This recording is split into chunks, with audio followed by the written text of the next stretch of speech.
ஹalleluya. ஓ ரத்தஞ்சோய் ஆண்டவரே சோதரம் நேசிக்கிற நல்ல பிதாவே இந்த ஆசீர்வதிக்கப்பட்ட அற்புதமான காலவேளைக்காக ஜெபிக்கிறோம்.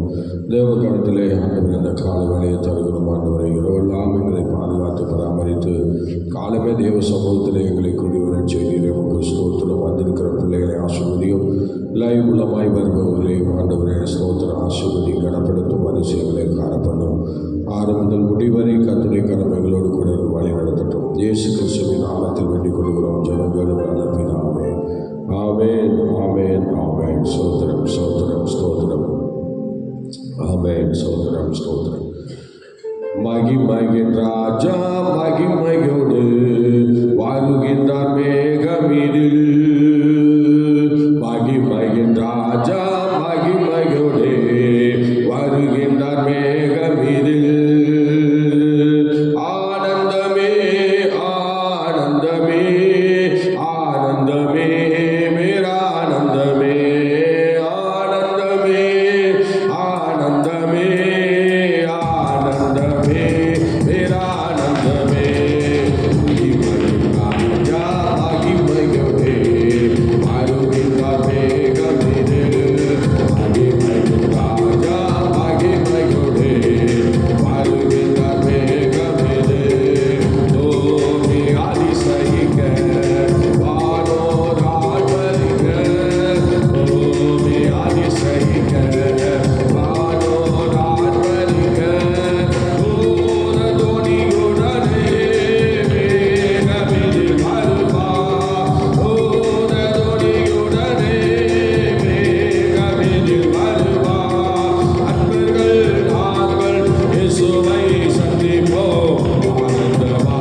பிதாவாகிய கர்த்தர் மகிமையோடு வருகிற நாட்கள் நெருங்கி கொண்டிருப்பதற்காக நாங்கள் உண்மை வரலாறு சோதரிக்கிறோம். அந்த வருகை நாளை எண்ணி நாங்கள் ஏங்கி தவிர்த்து நிற்கிறோம் என்பதை அறிந்திருக்கிறேன் ஆண்டவரே. ஹல்லேலூயா. சோதர பிதாவாகிய தெய்வம் ஒரே ஒரு வார்த்தை சொல்லும்போது அந்த எக்காலம் துடிக்கும். அந்த எக்காலம் துடிக்கும் போது கிறிஸ்துவுக்கு மரித்தவர்கள் முதலாவது எழுந்திருக்கவும் பின்பு உயிரோடு இருக்கும் நாமும் அவரோடு எதிர்கொண்டு செல்லுவோம். அப்படிப்பட்ட ஒரு நிகழ்ச்சி நீங்க வைத்திருக்கிறீங்க ஆண்டவரே. அந்த நாளுக்காக நாங்கள் காத்திருக்கிறோம். ஆமீன் ஆண்டவரே. ஸ்தோத்திரம் ஸ்தோத்திரம் ஸ்தோத்திரம் ஸ்தோத்திரம் ஆண்டவரே. மன்னன் இயேசு வருகின்றார், நீ மகிழ்ந்து பாடிடு. மணவாளன் வருகின்றார், நீ ஆயத்தப்படு. மன்னன் இயேசு வருகின்றார், நீ மகிழ்ந்து பாடிடு. மணவாளன் வருகின்றார், நீ ஆயத்தப்படு. அல்லேலூயா ஆனந்தமே, அல்லேலூயா ஆனந்தமே. ஆடி பாடி நடனமாடி ஆனந்தத்திடு. ஆடி பாடி நடனமாடி ஆனந்தத்திடு. அண்ணன் இயேசு வருகின்றார், நீ மகிழ்ந்து பாடிடு. மணவாளன் வருகின்றார், ஆயத்தப்படு. அண்ணன் இயேசு வருகின்றார், நீ மகிழ்ந்து பாடிடு. மணவாளன் வருகின்றார், நீ ஆயத்தப்படு. மகிமையானவர், மறுரூபமானவர், இச்சிறி பழம் அவர் கிண்ணற தோட்டம். மகிமையானவர், மறுரூபமானவர், இச்சிறி பழம் அவர் கிண்ணற தோட்டம். Lily புஷ்பமே சார்வதி தோஜாவே, lily புஷ்பமே சார்வதி தோஜாவே. மேன்மையானவர், மகா மேன்மையானவர், மேன்மையானவர், மகா மேன்மையுள்ளவர். அல்லேலூயா ஆனந்தமே, அல்லேலூயா ஆனந்தமே. ஆடி பாடி நடனமாடி ஆனந்தித்திடு. ஆடி பாடி நடனமாடி ஆனந்தித்திடு. பொற்றலவிலே அது பொற்பரத்திலே பழுகி காட்களோ அங்கு பாலிச்சிடுது. பொற்பரவிலே பழுகி காட்களோ அங்கு பாலிச்சிடுது. ரத்தினங்களோ இள நீளமோ, ரத்தினங்களோ இள நீளமோ. அடிக்கை பச்சை மரகதமும் பாடி போற்றுதே. அடிக்கை பச்சை மரகதமும் பாடி போற்றுதே. அல்லேலூயா ஆனந்தமே, அல்லேலூயா ஆனந்தமே. ஆடி பாடி நடனமாடி ஆனந்தித்திடு. ஆடி பாடி நடனமாடி ஆனந்தித்திடு. வெண்குதிரை மேல் உலாவி வருகிறார், வெண்கிரீடமோ தலையில் ஜொலித்திடுதே. வெண்குதிரை மேல் உலாவி வருகிறார், வெண்கிரீடமோ தலையில் ஜொலித்திடுதே. வெண் சிங்காசனோ பொன் சிரிக்குதே, வெண் சிங்காசனோ பொன் சிரிக்குதே. நட்சத்திரங்கள் கை கொட்டி பாடுதே, நட்சத்திரங்கள் கை கொட்டி பாடுதே. அல்லேலூயா ஆனந்தமே, அல்லேலூயா ஆனந்தமே. ஆடி பாடி நடனமாடி ஆனந்தித்திடு. ஆடி பாடி நடனமாடி ஆனந்தித்திடு. மன்னன் இயேசு வருகின்றார், நீ மகிழ்ந்து பாடிடு. மணவாளன் வருகின்றார், நீ ஆயத்தப்படு. மன்னன் இயேசு வருகின்றார், நீ மகிழ்ந்து பாடிடு. மணவாளன் வருகின்றார், நீ ஆயத்தப்படு. மன்னன் இயேசு வருகிறார், நீ மகிழ்ந்து பாடிடு. மணவாளன் வருகின்றார், நீ ஆயத்தப்படு. அல்லேலூயா ஆனந்தமே, அல்லேலூயா ஆனந்தமே. ஆடி பாடி நடனமாடி ஆனந்தித்திடு. ஆடி பாடி நடனமாடி ஆனந்தித்திடு. ஆடி பாடி நடனமாடி ஆனந்தித்திடு. ஆடி பாடி நடனமாடி ஆனந்தித்திடு. அல்லேலூயா ஆனந்தமே, அல்லேலூயா ஆனந்தமே. ஆடி பாடி நடனமாடி ஆனந்தித்திடு. ஆடி பாடி நடனமாடி ஆனந்தித்திடு. ஆடி பாடி நடனமாடி ஆனந்தித்திடு. ஹல்லேலூயா. ரிபானா ரகாதாரா ஓதாமனா சந்தர விலாரபா ஷாலாதினி. மகிமையானவர், மறுரூபமானவர்.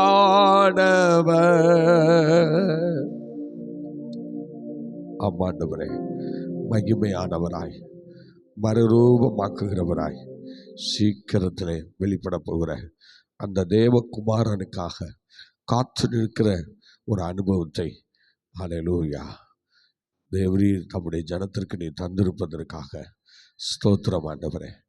ஒரு காத்திருக்குதலை வைத்து நாங்கள் ஸ்தோத்திரம் எதிர்பார்த்து கொண்டிருக்கிறோம். ஒரு காத்திருக்குதல் எங்கள் வாழ்க்கையில் முக்கியத்துவம் பெறுகிறது.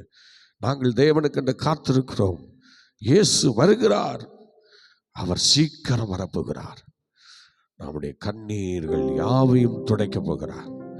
அவர் அவருடைய சன்னிதானத்திலே அழைத்து கொண்டு போய் வைத்து நம்மை ஆறுதல் படுத்தப் போகிறார், நம்மை தேற்றப் போகிறார், நம்மை ஆற்றப் போகிறார். இப்பொழுது நமக்கு கடினங்கள் இருக்கலாம், கடின சொற்கள் இருக்கலாம், கடினமான வேலைகள் இருக்கலாம், கடினமான பயணங்கள் இருக்கலாம், கடினமான சம்பவங்கள் சம்பவிக்கலாம். ஆனால் இதையெல்லாம் கர்த்தர் ஒரு நாள் மாற்றுவார்.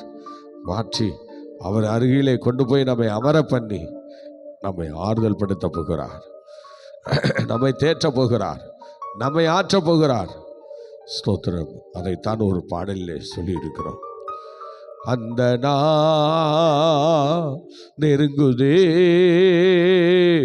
அந்த நாள் நெருங்கி வருகிறதே, அந்த நாள் நெருங்குதே, அந்த நாள் நெருங்கி வருகிறதே. பரலோக சிங்காசனம் அதில் வீற்றிருக்கும் தேவனை முகமுகமாய் காண்பேனோ. அந்த பரலோக சிங்காசனம் அதில் வீற்றிருக்கும் தேவனை முகமுகமாய் காண்பேனோ. அந்த நாள் நெருங்குதே, அந்த நாள் நெருங்கி வருகிறதே, அந்த நாள் நெருங்குதே, அந்த நாள் நெருங்கி வருகிறதே.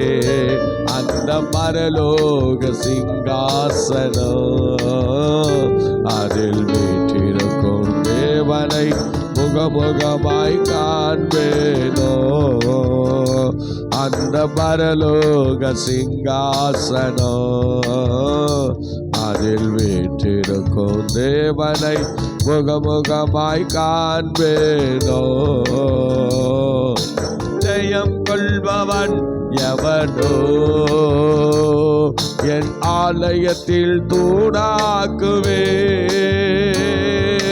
ஜெயம் கொள்பவன் எவனோ என் ஆலயத்தில் தூணாக்குவே.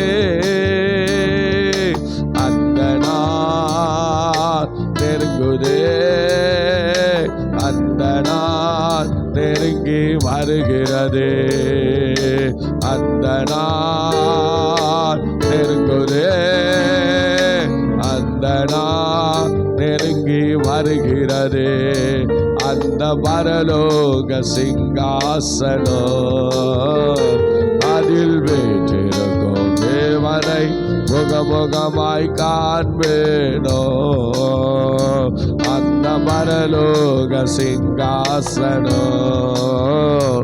அதில் வீற்றிருக்கும் தேவனை முகமுகமாய் காண்பேனோ, அதில் வீற்றிருக்கும் தேவனை முகமுகமாய் காண்பேனோ. Thank you Lord. Hallelujah. Hallelujah. Hallelujah. நன்றி தகப்பனே, ஸ்தோத்திரம். ஆசீர்வதியும். தொடர்ந்து எங்களை வழி நடத்தும். இயேசுவின் நாமத்தில் பிதாவே, ஆமென்.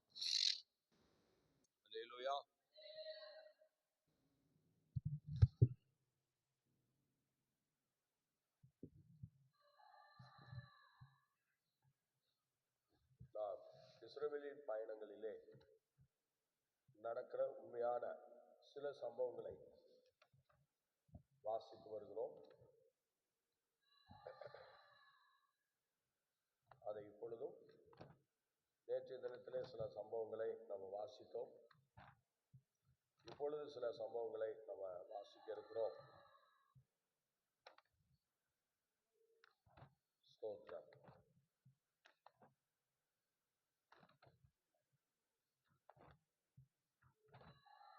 அல்லேலூயா சொல்லுவோமா? அல்லேலூயா. Price God. ஓகே, இந்த நாளிலே இஸ்ரவேல் பயணத்திலே நடந்த சில சம்பவங்களை நம்ம பார்த்தோம். இப்பொழுதும் இன்னும் சில சம்பவங்களையும் நாம் பார்க்க போகிறோம். படிங்க பார்க்கலாம். 1 கொரிந்தியர் 10ஆம் அதிகாரம் 5-6 வசனங்களை திரும்ப படிங்கள்.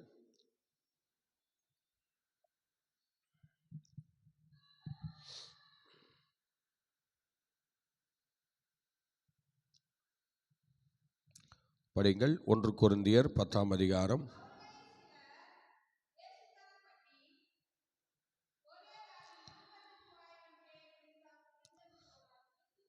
இல்லைங்க, 5, 6 படிங்க. 10:6 படிங்கம்மா. அவர்கள் இச்சித்தது போல நாம் யாரு? வனாந்தரத்திலே இஸ்ரவேல் ஜனங்கள் இச்சித்தது போல நீங்களும் நானும் இச்சையாதிருப்போமாக என்று சொல்லப்பட்டிருக்கிறது. பார்த்தீங்களா? இச்சித்தவர்கள். படிங்க.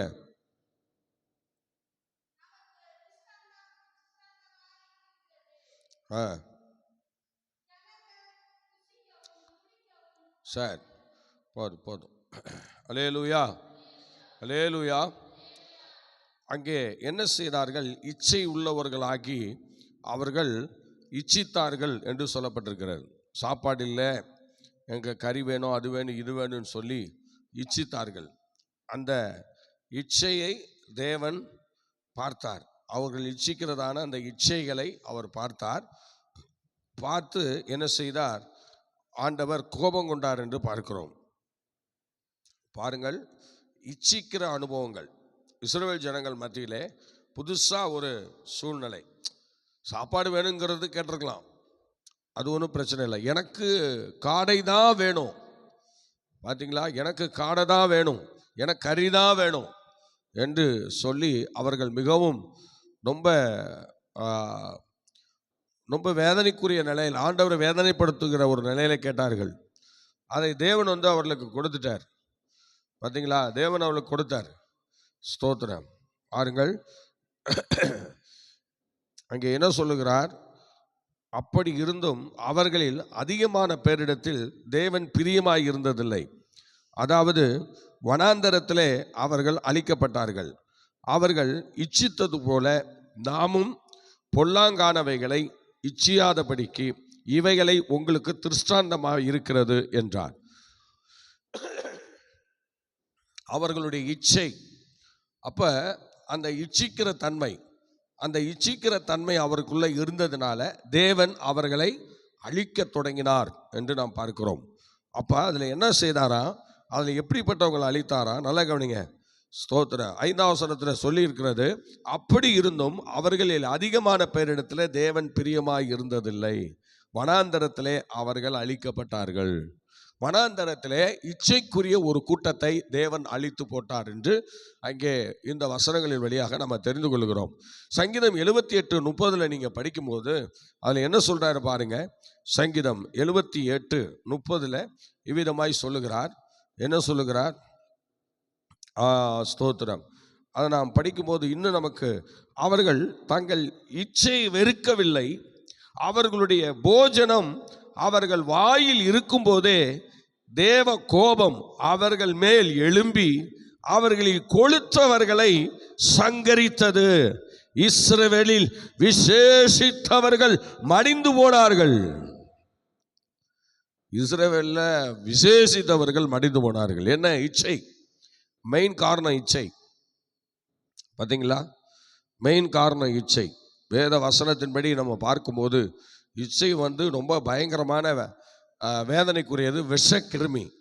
அது விஷத்தன்மை உள்ளது. பார்த்தீங்களா? விஷத்தன்மை.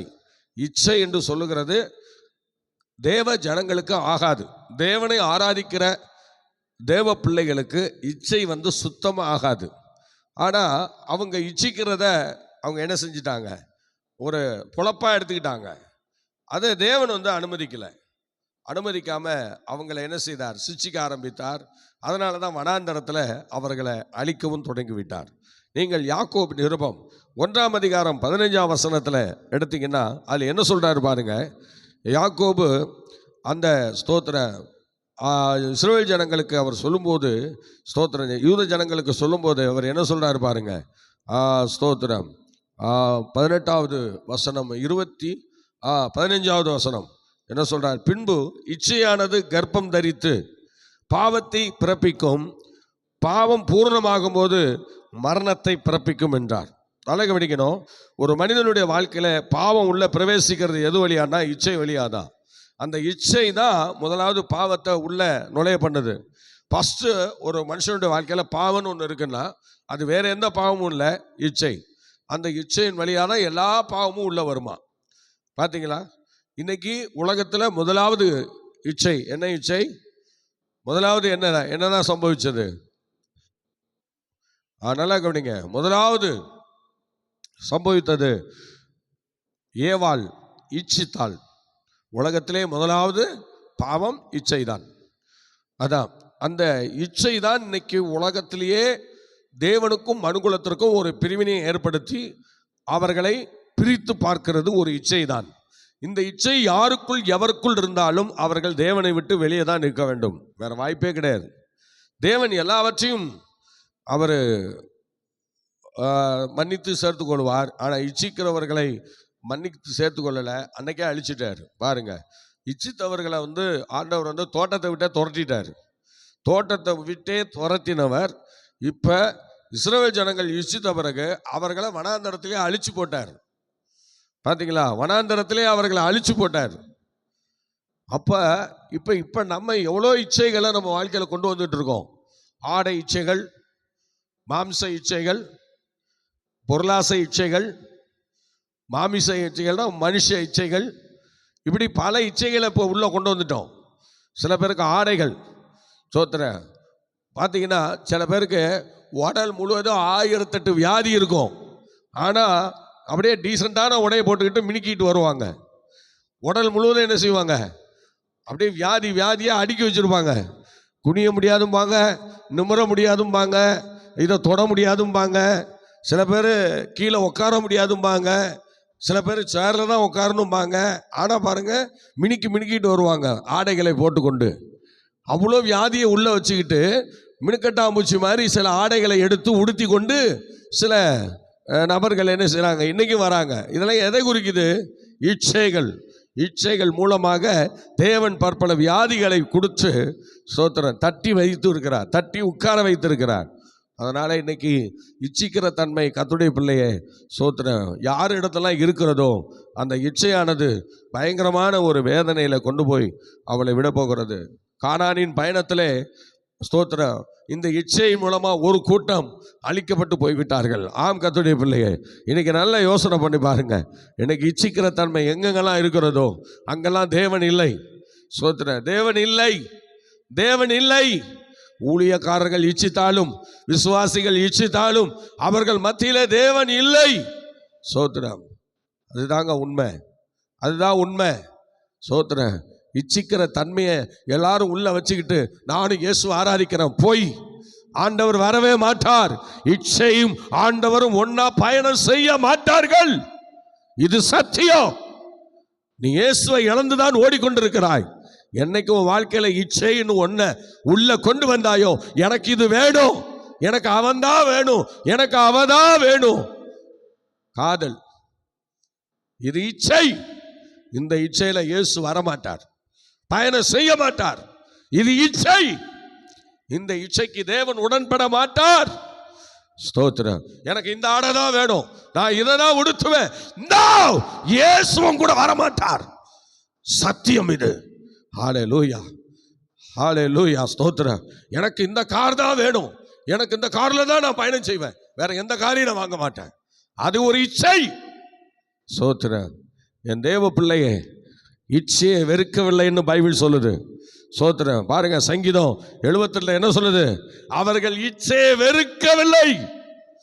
பேருக்கு தான் ஆண்டவர் ஆண்டவர் என்று சொல்லி திரிகிறார்கள், ஆனால் இச்சையை இன்னும் வெறுக்கவில்லை. இன்னும் அநேக ஊழியர்கள் இச்சையை வெறுக்கல. ஸ்டேஜில் கூட பொழக்கலாம், ஸ்தோத்திரம், பயங்கரமா பொழக்கலாம். நான் இச்சிக்கல, நான் அதை பண்ணல இதை பண்ணலன்னு இல்லை. இச்சை அவங்களுக்குள்ள இருக்கு. ஸ்தோத்திரம். இருக்கு. இச்சையை பற்றி பேசுகிறவங்களுக்கு பிசாசு பல சோதனைகளை கொண்டு வருவான். ஸ்தோத்திரம், கொண்டு வருவான். அருமையான தெய்வ பிள்ளைகளை, உங்களுக்கு விஷயம் தெரியுமா? நமக்கு சொந்தமானது எதுவுமே இந்த பூமியில் இருக்கக்கூடாது. ஸ்தோத்திரம். இன்னைய வரைக்கும் என் பேரில் ஒரு நிலம் கூட கிடையாது, ஒரு சென்ட் நிலம் கூட என் பேரில் கிடையாது. ஏன் தெரியுமா? அது எனக்கு இச்சை உண்டாக்கிறோம். அதனால் அது எனக்கு தேவையில்லை. என்னைக்கோ நான் நினச்சேன் அதை செய்யக்கூடாதுன்னு. ஸ்தோத்திரம். இப்பொழுதும் ஸ்தோத்திரம், எனக்கு ஸ்தோத்திரம், ஆண்டவர் நல்ல அற்புதமான ஒரு குடும்பத்தையும் கொடுத்தார். ஸ்தோத்திரம். அந்த அளவுக்கும் ஒரு இச்சிக்கிற தன்மை இல்லை. ஸ்தோத்திரம். நாங்கள் அப்படி வாழணும் இப்படி வாழணும் எதுவும் இல்லை, எந்த தரிசனமும் கிடையாது. ஸ்தோத்திரம். ஆண்டவருக்காக வாழ்ந்தால் போதும். ஸ்தோத்திரம். ஹல்லேலூயா, ஸ்தோத்திரம். எனக்கு ஒரு ஸ்தோத்திரம் ஊழிய ஸ்தலத்தை தேவன் கொடுத்தார். இது என்னுடைய ஸ்தலம் அல்ல, என் தலைமை போதகருடைய தரிசனம். அந்த தரிசனத்தில் தான் நான் உட்காந்துருக்கேன். ஸ்தோத்திரம். ஹல்லேலூயா. அதிலிருந்து ஏதாவது தரிசனம் கொடுத்தா அதை பிடிச்சிக்கிட்டு ஓடுறேன். ஸ்தோத்திரம். ஏன்னா தரிசனம் சொல்லிட்டு இச்சிக்கிற தன்மை வந்துடும். அதனால் ஸ்தோத்திரம், இவ்வளோ பெரிய ஆலயம், இவ்வளோ பெரிய ஊழியம், இதெல்லாம் என்னுடைய இச்சை கிடையாது, என்னுடைய தரிசனமும் கிடையாது. என்னோட ஊழியக்கார் சொன்னார், போடா என்று சொன்னார். ஜெயங்கொண்டம் போ, 15 வருஷமாக ஜெபம் பண்ணிகிட்டு இருக்கேன், போன்னு சொன்னார். அவர் வார்த்தைக்கு கீழ்ப்படிஞ்சு வந்தேன், அவ்வளோதான். மற்றபடி எனக்கு எந்த விஷயம் கிடையாது. ஸ்தோத்திரம். எதுவும் கிடையாது. அவருடைய வார்த்தையின்படி இந்த ஊழியத்தை பண்ணுறேன், அவ்வளோ. அவர் எப்படி ஆறா நடத்துகிறாரோ அதே போல் ஆறா நடத்துகிறேன். அவர் எப்படி மக்கள்கிட்ட உபதேசம் பண்ணுறாரோ அதே போல் உபதேசம் பண்ணுறேன். ஸ்தோத்திரம். இதை தான் நான் கற்றுக்கொண்டதை இங்கே நான் கை கொண்டு வரேன். ஸ்தோத்திரம். எனக்கு இது வரைக்கும் ஒரு 3-4 கார் வாங்கினேன். என் இஷ்டத்துக்கு ஒரு கார் கூட நான் வாங்கினதில்லை. ஸ்தோத்திரம். ஒரு கார் கூட நான் வாங்கினதில்லை. ஸ்தோத்திரம். அவங்க மனைவி என்ன சொல்கிறாங்களோ, மருமகன் என்ன சொன்னானோ, அவங்களுடைய காரியத்துக்கு தான் அந்த காரு கூட நான் வாங்கினேன். ஸ்தோத்திரம். அதை கூட நான் என் இஷ்டத்துக்கு நான் எதுவும் சூஸ் பண்ணல, ஏன்னா அது இச்சையாக மாறிடும். ஸ்தோத்திரம். அதனால் இன்றைக்கும் இந்த காற்றை சொல்லுவேன். ஸ்தோத்திரம். யாரெல்லாம் கேட்குறாங்களோ எடுத்துகிட்டு போங்கன்னு சொல்லுவேன். எல்லாம் எடுத்துகிட்டு போகிறாங்க. ஸ்தோத்திரம். ஊழியக்காரங்களும் எடுத்துகிட்டு போவாங்க, விசுவாசிகளும் எடுத்துகிட்டு போவாங்க, எடுத்துகிட்டு போயிட்டு கொண்டு வைப்பாங்க. ஸ்தோத்திரம். நான் சபையிலே சொல்லியிருக்கேன். ஸ்தோத்திரம். ஒரு நாள் சொல்லி முடிக்கல, உடனே ஃபோன் வந்துடுச்சு, பாஸ்டர் உங்கள் கார் வேணும், ஏர்போர்ட் வரைக்கும் போகணுன்னாங்க. சரி வாங்க, நானே வரேன்னு சொன்னேன். நானே கொண்டு போய் ஏர்போர்ட்டில் விட்டுட்டு நானே திரும்ப வந்தேன். ஸ்தோத்திரம். ஸ்தோத்திரம். பார்த்தியலா, நானே கொண்டு போய் விட்டுட்டு நானே கொண்டு வந்தேன். ஸ்தோத்திரம். அதனால் இச்சிக்கிற தன்மை எனக்கு இந்த மாதிரி விஷயங்களில் எதுலேயுமே ஆண்டவர் விட்டு வைக்கலை. ஸ்தோத்திரம். எனக்கு இருக்கிறதெல்லாம் ஒரே இச்சை. 3 வேளையும் முழங்கால் போட்டு ஜெபம் பண்ண எனக்கு வர வேணும். அதனால் 3 மணி நேரம் 4 மணி நேரம் 5 மணி நேரம் முழங்கால் போட்டு ஜெபிக்கிற வர வேணும். ஸ்தோத்திரம். நான் ஆண்டவரோடு அதிகமாக உறவாடணும், எனக்கு அந்த கிருபை வேணும். ஸ்தோத்திரம். அந்த ஒரு இச்சை என்கிட்ட நிறைய இருக்குது. ஸ்தோத்திரம்.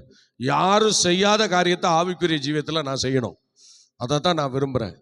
அதை நான் முடிஞ்ச வரைக்கும் பண்ணிகிட்ருக்கேன். ஹல்லேலூயா. யாருமே செயல்படாத விதத்தில் ஆவிக்குரிய அனுபவங்களை, புது காரியங்களை நான் ஸ்தோத்திரம் ஆண்டவர் கொண்டு வரணும். அந்த மாதிரி சூழ்நிலையை அருமையான தெய்வ பிள்ளையை கொண்டு வந்து கொண்டிருக்கிறேன். ஆகவே இஸ்ரவேல் ஜனங்கள் வனாந்தரத்தில் இச்சித்து காணாமல் போனார்கள். இன்றைக்கும் சபையில் நிறைய பேர் திடீர் காணப்படுறாங்க. பார்த்தீங்களா? சபையில் திடீர்னு ஊழியர்களும் காணப்படுவாங்க, ஊழியர்களும் காணப்படுவாங்க, விசுவாசிகளும் காணப்படுவாங்க. அது காரணம் என்ன தெரியுமா? இச்சை. இச்சைங்க. ஹலோ, இச்சை. சோத்திரம். உனக்குள்ள இச்சை இல்லைன்னு நீ சொல்லிட்டு இருந்தாலும் உனக்குள்ள இருக்கிற இச்சை உன்னை காணாமல் போக பண்ணிடும், உன்னை தூக்கிக்கிட்டு போயிடும். ஸ்தோத்திரம். அதனால நீ இச்சையை வெறுக்கலைன்னா நீ ஆண்டவரோடு பயணம் செய்ய முடியாது. ஊழியக்காரனாக இருந்தாலும் விசுவாசிகளாக இருந்தாலும் சரி, அடுத்த ஊழியக்காரனை குறை சொல்லிட்டு இருக்கிற சிலரும் அந்த இச்சையில தான் இருக்கிறாங்க. ஆனால் அடுத்த ஊழியக்காரனை குறை சொல்லிட்டு தான் இருப்பாங்க. சோத்திரம். அவங்களும் ஆண்டவரோடு பயணம் செய்ய நினைச்சிட்டு இருக்காங்க. இல்லை, அவங்களுக்குள்ள சில இச்சைகள் இருக்கிறது. நான் மகளுக்கு வீட்டை கட்டணும், என் பேரனுக்கு அதை செய்யணும், இதெல்லாம் இச்சை இல்லையா? இதெல்லாம் யார் வேலை? ஸ்தோத்திரம். மோசே அப்படி செஞ்சாரா? யோசுவா அப்படி பண்ணாரா? ஸ்தோத்திரம் சொல்லுங்க. பவுல் அப்படி பண்ணாரா? கர்த்தர் பார்த்து கொள்வார். சோத்திரம். என் பிள்ளை கல்யாணத்துக்கு நான் ஒரு பைசா சேர்க்கலைங்க. எல்லாம் சொன்னாங்க, என்னடா எல்லாத்தையும் ஆலயத்திலே கொண்டு போடுறேன்னாங்க. ஆமாம், எனக்கு மெயின் ஆலயம்தான் என்று சொன்னேன். என் பிள்ளை கல்யாணம்னு வந்து தேதின்னு வச்ச பிறகு என் கையில் காசு இல்லை. ஆனால் கர்த்தர் நடத்தாமல் விட்டாரா? 5 லட்சம் ரூபா செலவு பண்ணி கல்யாணம் நடந்ததான் செய்தது. சோத்திரம். எப்படியோ கல்யாணத்தை கர்த்தர் நடத்தினார்ல, எவன்ட்டு பிச்சை எடுக்கலை. உடனே நினச்சிக்காதீங்க உடனே பாசம் எல்லா இடத்தையும் போய் பிச்சை வாங்கினாருன்னு. நான் ஒருத்தன் வீட்டில் கூட நான் நிற்கலை. ஸ்தோத்திரம். சில பொருள் கொடுக்க வேண்டிய இடத்துல மாத்திரம் எனக்கு கொடுத்து வாங்கிட்டாங்க, அவ்வளோதான். மற்றபடி நான் யாருக்கிட்டையும், நான் கல்யாணம் வச்சுருக்கேன், எனக்கு உதவி செய்யுங்க. ஏற்கனவே என் தங்கச்சி 3 கல்யாணம் பண்ணிட்டு வந்திருக்கேன். அதனால் இந்த மாதிரி விஷயத்தில் எப்போதும் ஃபெய்த்தில் தான் நிற்பேன். அப்படி தான் நின்று கொண்டிருக்க கர்த்தர் இதுவரைக்கும் உதவி செய்து வருகிறார். ஆம் கர்த்தருடைய பிள்ளையே, நல்லா கவனிங்க. இச்சையை நீ வெறுக்கணும், இல்லைன்னா வனாந்தரத்தின் பயணம் கட்டாயிடும். சோத்திரம். இந்த வசனத்தை கேட்கிற ஊழியக்காரர்கள், விசுவாசிகள், நீங்கள் யாராக இருந்தாலும் பரவாயில்ல, இச்சையை வெறுக்கவில்லை. இஸ்ரவேல் ஜனங்கள் இச்சையை வெறுக்கலை, அதனால் வனாந்தரத்தில் அவர்கள் அழிக்கப்பட்டார்கள். இன்றைக்கி நீ என்ன பண்ண போகிற? சபை ஊழியத்தில் இருக்கிற உனக்கு இச்சை தேவையா? சபை ஊழியம் பண்ணுற உனக்கு இச்சை தேவையா? நீ மக்களை சந்தோஷப்படுத்தாம உன்னை சந்தோஷப்படுத்திட்டு இருக்கிற சபை ஊழியனே, உன்னை எதுக்காக கர்த்தர் ஊழியத்துக்கு அழைச்சாரு? எதுக்காக ஊழியத்துக்கு உன்னை அழைச்சாரு? உன்னை சந்தோஷப்படுத்திக் கொள்ளவா? அதுக்கு பிராந்தி கடை இருக்கு, அதுக்கு அங்க இங்க பல கோலங்கள்ல பலர் இருக்கு, அங்க போய் உன்னை சந்தோஷப்படுத்திக்க. ஆனா அது இந்த இடம் அல்ல. நீ வேலை செய்ய வந்த இடம், நீ உழைக்க வந்த இடம், நீ கர்ப்ப வேதனை பட வந்த இடம், நீ ஆண்டவருக்காக பாடுபட வந்த இடம், அவரோடு கூட பாடுகளை சகிக்க வந்த இடம். இந்த இடத்துல உனக்கு ஒரு இச்சை தேவையா? நகி. உனக்கு ஒரு இச்சை இல்லை. உனக்கு இச்சிக்கிற தன்மை கிடையாது. ஆண்டவர் இச்சிக்கிற தன்மையை உன் வாழ்க்கையில இருந்து பறிச்சுட்டாரு. ஆனா திரும்ப திரும்ப அதை நீ சேர்த்துக்கொண்டு அந்த இச்சிக்கிற தன்மையை விடாமல் வைத்து கொண்டிருக்கிறாய். இப்போ வனாந்தரத்தில் தெய்வத்தோடு பயணம் செய்ய போகிறாயா? இல்லை ஆண்டவர் டிஸ்மிஸ் பண்ணி உன்னை வீட்டுக்கு அனுப்பணுங்கிறார், போக போகிறாயா என்று இந்த சபை நடத்துகிறவங்கெல்லாம் நினச்சி பாருங்க. ஸ்தோத்திரம். அல்லேலூயா. ஆமாம், நிறைய பேர் இச்சைகளோடு பயணம் செஞ்சிட்டு இருக்கீங்க. விசுவாச மக்கள் இச்சைகளோடு உன் ஊழியத்தை நிறைவேற்றிட்டு இருக்க. கண்டிப்பாக ஆண்டவர் உன் கூட வரல. அவர் உன்னை மன்னிக்கிறதுக்கு பல முறை ட்ரை பண்ணார். ஆனால் இப்போ ஸ்தோத்திரம், மன்னிக்கிறதுக்கு முன்னாடி வந்து நிற்கிறாரு. நீ இச்சையோடு செய்கிற அந்த பயணத்தை தேவன் உன்னை க்ளோஸ் பண்ணலான்னு நினைக்கிறாரு. ஏன்னா ரொம்ப நாளாக பேசிகிட்டு இருக்கிறாராம். பேசிக்கிட்டு இருந்தும் நீ என்ன பண்ணலை? நீ வந்து உன் இச்சையை நீ வெறுக்கலைன்றார். அதனால் இச்சையை வெறுக்காதனால உன்னை நான் இப்போ வெறுத்து தள்ள போகிறேன்னு சொல்கிறார். அதனால் இப்போ உங்களுக்கு எது சௌரியம் அதை நீங்கள் முடிவு பண்ணிக்கோங்க. தேவதாசர்களாக இருந்தாலும் விசுவாச மக்களாக இருந்தாலும் நீங்கள் இச்சைகளோடு தேவனோடு பயணம் செய்ய முடியாது. ஆண்டவர் இச்சிக்கிறவர் அல்ல. ஆண்டவர் உன் இச்சையை விரும்பவில்லை, அவர் வெறுக்கிறார். அதனால் அதை நீ இப்போ விடணும். இல்லை அதை நீ விடாவிட்டால் அது இப்போ உன்னை என்ன செஞ்சிடும்? வனாந்தரத்தின் பயணத்தை விட்டு வெளியே தள்ளிடும். இப்போ நம்ம எல்லாம் வனாந்தரத்தில் ஆண்டவரோடு பயணம் பண்ணிகிட்டு இருக்கோம். ஏன்னா நமக்கு மத்திய வானத்தில் ஒரு விருந்து வைக்கப்பட்டிருக்கிறார். அதுக்காக இயேசு வேற காத்துட்டு இருக்கிறார் நம்ம வந்து அழைச்சிட்டு போகிறதுக்கு. நீ இச்சையோடு இருந்தால் எப்படி ஒன்று அழைச்சிட்டு போக முடியும்? உன்னை சரி பண்ணு. உனக்குன்னு ஒரு ஆசை இருக்கக்கூடாது. ஸ்தோத்திரம் பார்த்தீங்களா? உனக்குன்னு ஒரு ஆசை இருக்கக்கூடாது. ஸ்தோத்திரம். பாட்டு மாத்திரம் பாடினா பத்தாது, ஆசையெல்லாம் நீர்தானையா. எப்படி? ஆசையெல்லாம் நீர்தானையா. ஆனால் உலகம் முச்சூட ஆசை, உடம்பு முச்சூட ஆசை, ட்ரெஸ்ஸில் ஆசை, நேரத்தில் ஆசை, சுகத்தில் ஆசை, தூங்குறதுல ஆசை, சோம்பலில் ஆசை, உடையில ஆசை, எல்லாத்துலேயும் ஆசை. எல்லா ஆசையும் நல்லா குவிச்சு வச்சுக்கிட்டு இருக்க. ஆனால் நீ இப்போ இச்சையை வெறுக்கலை. நீ கடைசி காலத்துக்கு நேரம் வந்தாச்சு. இன்னைக்கு இந்த வார்த்தையை ஆண்டவர் பதிவு பண்ண சொல்றாரு. இதுல கேட்கிறவங்க யாரா இருந்தாலும் இந்த வார்த்தையை பதிவு பண்ணிக்கங்க. இன்னிலிருந்து குறிப்பிட்ட நாள் நமக்கு ஆண்டவர் தவணை கொடுக்குறாரு. அதுல உன் இச்சையை வெறுக்கலைன்னா நான் உன்னை வெறுத்துருவேன்னு சொல்லிட்டாரு. அல்லேலூயா. சொந்த ஜனம் சொல்லுகிற இஸ்ரவேலுக்கு இடம் இல்லைன்னா நீங்களும் நானும் புறஜாதி மக்கள், உங்களுக்கு எனக்கு எப்படிங்க இரக்கம் கிடைக்கும்? எப்படி கிடைக்கும்? எப்படி கிடைக்கும்? சொந்த ஜனத்துக்கே இல்லை. சொந்த ஜனத்தையே வனாந்தரத்தில் துடிக்க துடிக்க அழித்த தெய்வம். நீ நானும் புறஜாதி ஜனம். நீங்க நானும் புறஜாதி ஜனம். இன்னைக்கு புறஜாதிகளுக்கு அவ்வளோ பெரிய மீட்பு உண்டா? அவ்வளோ பெரிய ரட்சிப்பு உண்டா? ஸ்தோத்திரம் இல்லை. இன்னைக்கு வனாந்தரத்தில் அவர்கள் அழிக்கப்பட்டது போல நீயும் அழிக்கப்படக்கூடாதுன்னு சொல்லி இந்த கால வேளையில் கர்த்தர் பேசி கொண்டிருக்கிறார். இந்த கால ஜபத்தின் மூலம் பேசி கொண்டிருக்கிறார். நீ இச்சையை கட்டாயம் வெறுத்தாகணும். இனிமேல் ஆண்டவர் இச்சையோடு பயணம் செய்ய மாட்டார். உனக்கு தவணை கொடுத்த நாட்களும் சில நாட்கள் முடிய போகிறது. அந்த நாட்கள் முடிய பிறகு நீ உன்னுடைய ஸ்தோத்திர இச்சையை வெறுக்கலைன்னா வனாந்தர பயணத்தில் இனி இடம் பெற முடியாது. ஆண்டவரோடு இனிமே நீ பயணம் செய்ய முடியாது. அவருடைய பிள்ளைகளோடு பயணம் செய்ய முடியாது. ஸ்தோத்திரம். பரலோக ராஜ்யம் என்கிற அந்த இடத்தை நீ காணவும் வாய்ப்பு இல்லாமல் போய்விடும். அதனால் கர்த்தர் இந்த கால வேளையில் நீ இச்சையை வெறுக்க உனக்கு முடியலன்னா உன்னை இப்போ நான் வெறுத்துருவேன்னு சொல்லி கர்த்தர் சொல்லுகிறார். இந்த வேலையை நீ மனசில் வச்சு ஒரு தீர்மானம் எடுப்பாய். ஆனால் அந்த தீர்மானத்தை கர்த்தர் கேட்டு உன்னை இந்த நாளில் இச்சையிலிருந்து வெளியே கொண்டு வர ஆண்டவர் ஆசைப்படுகிறார். இச்சையிலிருந்து வெளியே வர ஆசைப்படுகிறார். உனக்குன்னு ஒரு இச்சை இருக்கக்கூடாது. உனக்குன்னு ஒரு லைஃப் இருக்கக்கூடாது. உனக்குன்னு ஒரு திட்டம் இருக்கக்கூடாது. உனக்குன்னு ஆண்டவரை இல்லாமல், வேத வசனம் இல்லாமல், தேவ ஊழியக்காரனை இல்லாமல் நீயா ஒரு திட்டம் போட்டு நீயா வாழ்ந்துகிட்டு இருப்பாய். ஆனால் அது என்னைக்கு ஒரு ஆபத்தான விஷயம். அந்த இடத்துல தேவன் உன் கூட வரமாட்டார். தேவன் உன்னோடு பயணம் செய்ய மாட்டார். தேவன் உன்னோடு சோத்திர எப்போது இருப்பார் என்று நீ கனவு கண்டு கொண்டிருக்காத. நீ அந்த இடத்துல தேவன் இல்லை என்பதை இப்போ தெரிந்து கொள். இப்போ தெரிந்து கொள். தேவன் அந்த இடத்துல இல்லை. தேவன் அந்த இடத்துல இருந்தா உன்னை இப்படி வச்சிருக்க மாட்டார். தேவன் அந்த இடத்துல இருந்தா நீ இப்படி இருக்க மாட்ட. தேவன் அந்த இடத்துல இருந்தா ஆண்டவருக்கு நீ பிரகாசித்து கொண்டிருப்பா. இன்னைக்கு உன் பிரகாசத்தை நீ இச்சை மூலமா அழிச்சிட்ட, இச்சை மூலமா கொண்டுட்ட, இச்சை மூலமா நிர்மூலமாக்கிட்ட, இச்சை மூலமா கொண்டு வைட்ட. அந்த இச்சையானது இப்ப என்ன செய்யுதுன்னா அது கர்ப்பம் தரிச்சிருச்சு. கர்ப்பம் தரிச்சு அது ஒரு பாவத்தை பிறப்பிக்க போகுது. அந்த ஸ்தோத்திரம் பாவம் வெளிப்பட போகிறது. அந்த பாவமானது இப்ப கர்ப்பம் தரிச்சிச்சு. அந்த இச்சையானது இப்ப கர்ப்பம் தரிச்சிச்சு. இப்போ அது வெளிப்பட போகுது. அது வெளிப்பட்டுச்சுன்னா மரணத்தை பிறப்பிக்கொண்டுக்கு. இன்னைக்கு சபைகளை விட்டு வனாந்தரத்தை விட்டு அந்த ஜனங்கள் காணா போனதுக்கு மெயின் காரணம் இச்சை. அதே மாதிரி இன்னைக்கு திருச்சபைகளை விட்டும் மக்கள் வெளியே போகிறதுக்கு மெயின் காரணம் இச்சை.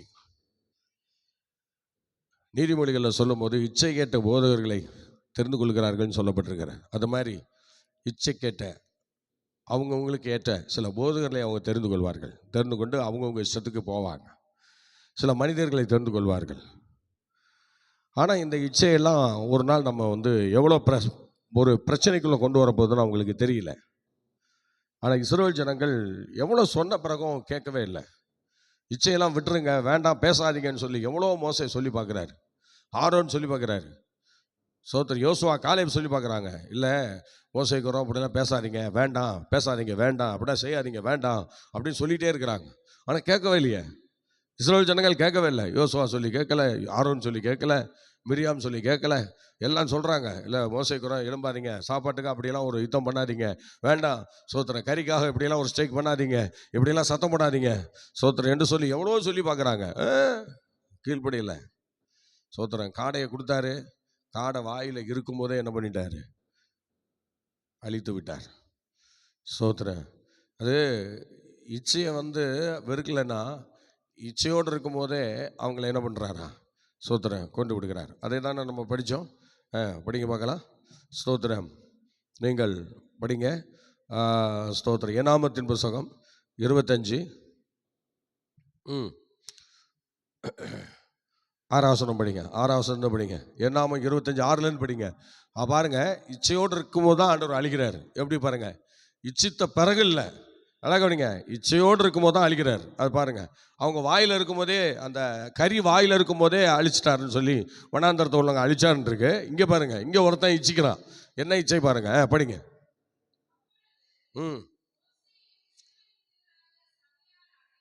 ஆ ஆ ஆ ஆ ம் ம் ஆ கண்டபோது எழுந்து ஒரு ஈட்டியை கையில் எடுத்துக்கொண்டு இஸ்ரவேலாகிய அந்த மனுஷர்,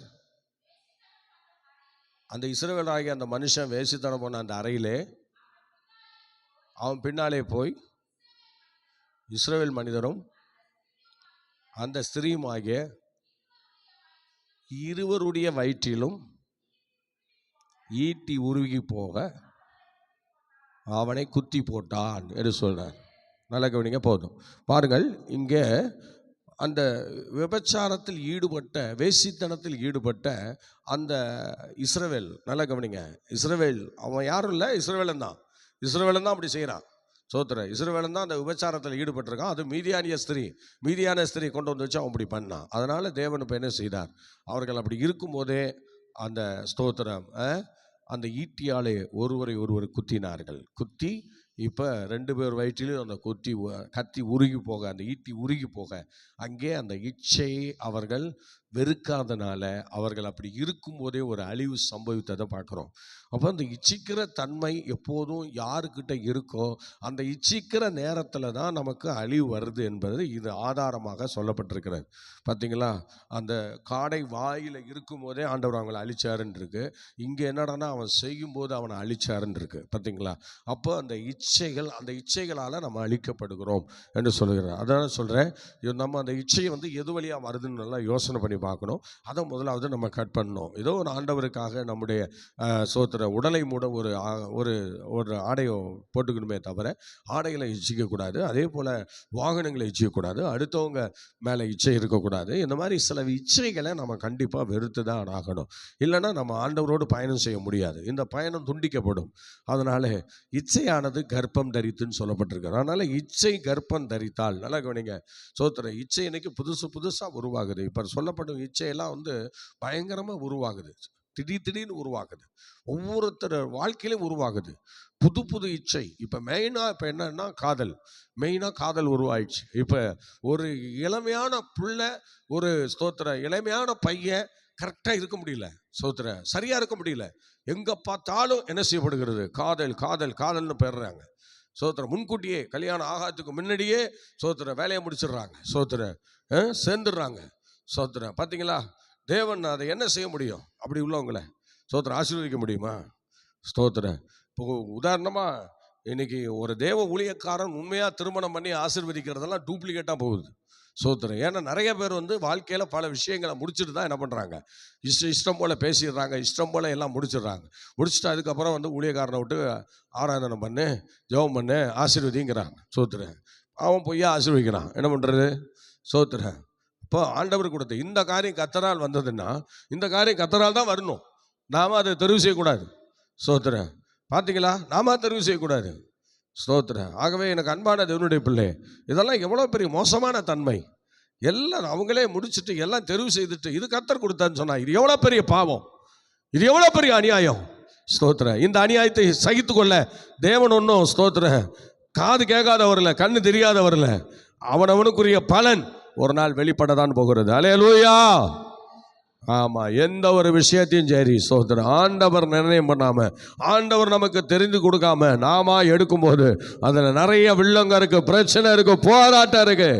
ஸ்தோத்திரம் ஸ்தோத்திரம். அல்லேலூயா. சத்தமா சொல்லுங்க. அல்லேலூயா. ஸ்தோத்திரம். அதனால அருமையான தெய்வ பிள்ளையே, நீ இச்சையை வெறுக்காவிட்டால் ஆண்டவரே உன்னை வெறுத்து தள்ளுவார். உன்னை வெறுத்து தள்ளிட்டு அப்புறம் இங்கே என்ன சபையில் உனக்கு என்ன வேலை? போயிட்டே இருக்க வேண்டியதான். சோத்திரம் சோத்திரம். சில பேர் சபையை விட்டு போகும்போது சந்தோஷப்படணும். ஏன்னா ஆண்டவர் சாதாரண நபர்லாம் கொண்டு போக மாட்டார், நல்ல நபர்லாம் கொண்டு போக மாட்டார். சோத்திரம். ரொம்ப இச்சைக்குரியவங்க, சோத்திரம், ரொம்ப இச்சையில் ஆழ்ந்திருக்கிறவங்க, அவங்கள தான் கர்த்தர் கொண்டு போவார். அவங்க இச்சை உள்ளவர்கள் சபையில் இருந்தாலே நமக்கு பிரச்சனை தான். அதனால சில இடங்கள்லாம் ஆண்டவர் அழைச்சிட்டு போனால் விட்டுருங்க போட்டோம். சோத்திரம். அவர்கள் நல்லவர்கள் அல்ல. பரமபிதாவால் நடப்படாத எல்லா நாற்றும் வேரோடு புடுங்கப்படும் இருக்கு. சோத்திரம். இந்த மாதிரி இச்சை உள்ளவர்களை தான் ஆண்டவர் சில இடங்களில் என்ன செய்தார்? மாற்றும் போது நம்ம இருதயம் கஷ்டமாக தான் இருக்கும். ஐயோ, இவங்க போகிறாங்களே, இவங்க செய்கிறாங்களே அப்படின்லாம் இருக்கும். ஆனால் போக போக எல்லாம் சரியாக போகும்.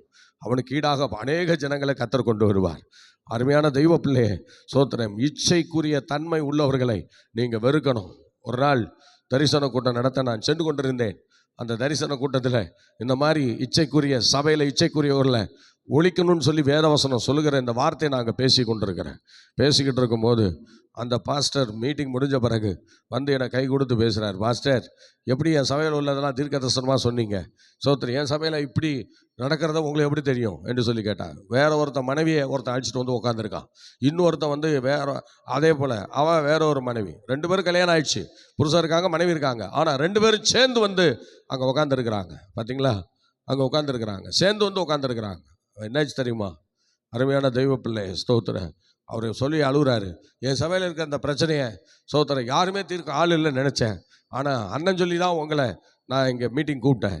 ஆனால் இன்னைக்கு எனக்கு ரொம்ப சந்தோஷமாக இருக்குது. என் சபையில் உள்ள அவ்வளோ பிரச்சனையும் நீங்கள் சொல்லிட்டீங்க என்று சொல்லி அந்த இச்சைக்குரிய அந்த காரியத்தை சோத்திரம் என்ன செய்தார்? என்னை கூப்பிட்டு பேசினார். இப்படி 2 பேர் வந்து எவ்வளோ முறை சொல்லிட்டோம், சபையாக சொல்லிட்டோம், கேட்க மாட்றாங்க. 2 பேரும் சபையை கலைச்சிட்டு இருக்காங்க. சோத்திரம். ஆனால் 2 பேருக்கும் கல்யாணம் ஆச்சு. 2 பேரும் கல்யாணம் ஆகிட்டு 2 பேரும் ஒன்றா வந்து சபையில் இருக்கிறாங்க. 2 பேர் புருஷன் பொண்டாட்டி மாதிரி சேர்ந்து போகிறாங்க. அப்படிலாம் அவர் சொல்லி வேதனைப்பட்டார். பாஸ்டர், இதோட முடிஞ்சு போயிடும், பயப்படாதீங்கன்னு சொன்னேன். சொல்லிவிட்டு ஜோம் பண்ணிட்டு வந்துட்டேன். ஆனால் வந்த பிறகு அவர் கால் பண்ணார். பாஸ்டர், அவங்க போன வாரத்தோடு அவங்க போயிட்டாங்க, இப்போ வரதில்லை சபைக்குன்னார். ஒரு அலையிலேயே சொல்லுவோம்மா, ஆத்மா வரதே நமக்கு ரொம்ப கஷ்டம். ஆனால் அதுலேயும் சிலர் போகணும்னு சொன்னால் எவ்வளோ வேதனைன்னு பாருங்கள். ஆனால் இப்படிப்பட்ட ஆத்மாக்களை வச்சு நம்ம சபை நடத்த முடியாது என்று சொல்லி அதுக்கப்புறம் அந்த ஸ்தோத்திர பாஸ்டர் ரொம்ப சந்தோஷப்பட்டார். ஆண்டவர் என் சபையை பரிசுத்தப்படுத்தினார் என்று சொல்லி ரொம்ப சந்தோஷப்பட்டார். ஆகவே இப்படிப்பட்ட ஒரு நல்ல ஊழியத்தை கர்த்தர் இந்த அருமையான நாட்களில் ஹல்லேலூயா நிறைவேற்றி கொண்டிருக்கிறார். ஆகவே இச்சைகளோடு இருக்கிற சபைகளை கர்த்தர் இன்றைக்கு என்ன செய்கிறார்? களை எடுத்து கொண்டிருக்கிறார். அருமையான விசுவாசிகள், ஊழியக்காரர்கள், சபை நடத்துகிறவர்கள், உங்கள் சபை களை எடுக்கப்படுகிற நேரம் நெருங்கிவிட்டது. அதனால் ஸ்தோத்திரம், இப்பொழுது நீங்கள் களை எடுக்கப்படுவதற்கு அநேகர் களை எடுக்கக்கூடிய தூதர்களை கர்த்தர் உங்கள் ஊழியத்தில் உங்கள் எல்லைக்குள்ளே தேவன் அனுப்புகிறார். அப்படி அனுப்பப்படும் போது உங்களுடைய எல்லைகளில் களை எடுக்கும்போது சில மணிகளும் பிடுங்கப்படலாம். அதனால் ஸ்தோத்திரம், களை எடுக்கிற அந்த நேரத்தில் உங்களுடைய காரியங்களை பத்திரப்படுத்திக் கொள்ளுங்கள். உங்களோட காரியங்களை, உங்களுடைய இச்சைகளை வெறுத்து ஆண்டவருக்கு முன்பாக நில்லுங்கள். ஸ்தோத்திரம், ஆண்டவருக்கு மகிமையாக நில்லுங்கள். நீங்கள் இச்சைகளை வெறுக்காவிட்டால் களை எடுக்கிற நேரத்தில் நீங்கள் பிடுங்கப்படுவீர்கள் என்பதை மறந்து போகாதீங்க. ஸ்தோத்திரம், இந்த கால வேளையில் அருமையான தேவதாசர்கள், சபைகள் நன்றாய் தெரிந்து கொள்ள வேண்டும். நீயா இச்சையை வெறுக்கலனா ஆண்டவர் உன்னை பிடுங்கி போடுவேன் என்று சொல்லுகிறார். இந்த அனுபவத்தை சந்திக்க வேண்டுமானால் எப்படி வேணாலும் இரு, இல்லாவிட்டால் இந்த கால வேளையில இச்சையை வெறுத்து விடு. சோத்திரம், வீடு கட்டுகிறதுக்கு இது காலம் அல்ல. சோத்திரம், ஊழியம் பண்ணு, ஆத்துமாவை சம்பாதி. சோத்திரம், ஊர் சுத்துறதுக்கு காலம் அல்ல. இது மே மாசம் ஊழியர்களுக்கு டூரு. நீ ஊழியக்கார அல்ல, உனக்கு ஒரு டூரா? ஹல்லேலூயா. டூரெல்லாம் பரலோகத்தில் போய் வச்சுக்க. இங்க நீ ஊழியத்துக்கு வந்திருக்க, ஒழுங்கா ஊழியம் பண்ணணும். இப்ப என்ன உனக்கு டூரு கிடக்கு? டூரு. சோத்திரம், ஹல்லேலூயா. உன்னுடைய ஆயுச ஆண்டவர் உனக்கு கொடுத்திருக்கிறது எதுக்கு தெரியுமா? ஆண்டவருக்காக பயன்பட. இப்போ உன்னை ஊர் சுத்துறதுக்கு உனக்கு என்ன இல்லை? ஆண்டவர் பர்மிஷன் கொடுக்கல. அதனால் இது மே மாதம் நான் ஊர் சுத்த போகிறேன். சோத்திரம். மே மாதம் அடங்கிருந்து ஊழியம் பண்ணு. சோத்திரம். ஆண்டவருக்கு ஏதாவது ஒன்று செய். சோத்திர சோத்திர. இச்சைகளுக்கு இடம் கொடுக்காத, இச்சைகளுக்கு இடம் கொடுக்காத. ஒரு சகோதரி எல்லாரும் சொன்னாங்க, நீ டூரிஸுக்கு பிள்ளைய அழைச்சிட்டு போவாதன்னு. ஊரை சுற்றி பார்க்கறதுக்கு என் பிள்ளைய அழைச்சிட்டு போகிறேன்னு சொல்லி சோத்திர புருஷனை விட்டுட்டு பிள்ளையை அழைச்சிக்கிட்டு இவன் ஊர் சுற்ற போனான். டூர் போனான். டூர் போயிட்டு சோத்திர அம்மா நல்லா சுற்றி பார்த்துட்டு இருக்கும்போது நிறையா உறவினர்கள்லாம் வந்ததுனால அவங்கவுங்க வேலையை பார்த்தாங்க. ஆனால் இவன் அழைச்சிட்டு போன பிள்ளைய எவன் கையிலேயே விட்டுட்டு அவன் பார்த்துக்குவான்னு சொல்லிவிட்டு இவ பாட்டை சுற்றி பார்த்துட்டு இருக்கான். கடைசியில் பார்த்தா அந்த பிள்ளை போய் தண்ணியில் மாட்டி செத்தே போச்சு. இப்போ சொல்கிறா, நான் ஊருக்கு போய் நான் என்ன செய்வேன்? என் ஊருக்கு போய் நான் என்ன பதில் சொல்லுவேன்? அது கிளம்பும் போதே தெரிஞ்சிருக்கணும். ஒவ்வொரு ஊழியக்காரனுக்கும் தேவன் எவ்வளோ பொறுப்புகளை கொடுத்துருக்கிறாரு, சபையில் எவ்வளோ வேலைகள் இருக்குது, எல்லாத்தையும் விட்டுட்டு இப்போ தான் டூர் போகிறாங்களாம். ஊர் சுற்றுறதுக்கு. சோத்துறேன். அதனால் சபையை முதலாவது ஆண்டவர் களை எடுக்க தூதர்கள் வராங்க. அதை மூலம் சபையை சரிப்படுத்துங்க. சோத்துறாங்க. ஸோ ஏதாவது பண்ணுங்க. கூட்டங்களை வச்சோ, அது என்ன வச்சியோ, உபவாச ஜபத்தை வச்சு சபையை பரிசுத்தப்படுத்துங்க. ஆண்டவர் சோத்திர சபையோடு சோத்திரம் தங்கியிருக்கிற அனுபவத்தை நீங்கள் அறிஞ்சிருக்கிறீங்க. இன்றைக்கி தேவனுக்கும் நமக்கும் ஒரு ஐக்கியம் வேணும். இப்போ சபைகள் தேவனோடு உள்ள ஐக்கியத்தில் இல்லை. அதனால தான் இன்றைக்கி இச்சைகள் அதிகமாக உள்ளே பிரவேசிக்குது. அதனால் இந்த இச்சையிலிருந்து சபையை வெளியே கொண்டு வரணும்னா ஒரே வழி. என்ன வழின்னா, ஊழியக்காரர்கள் நீங்கள் தான் அதுக்காக பாடுபடணும். நீங்கள் தான் பிரயாசப்படணும். உங்களுக்குள்ளே இச்சை இருக்கக்கூடாது. சோத்திரம். அங்கே இடம் வாங்கிறது, இங்கே இடம் வாங்கிறது, இதெல்லாம் உனக்கு மாத்திரம் பரலோக இச்சை இல்லை, மக்களுக்கு மாத்திரம் பரலோக இச்சையா? சோத்திரம். உலக இச்சை உங்களுக்கு இருக்குது.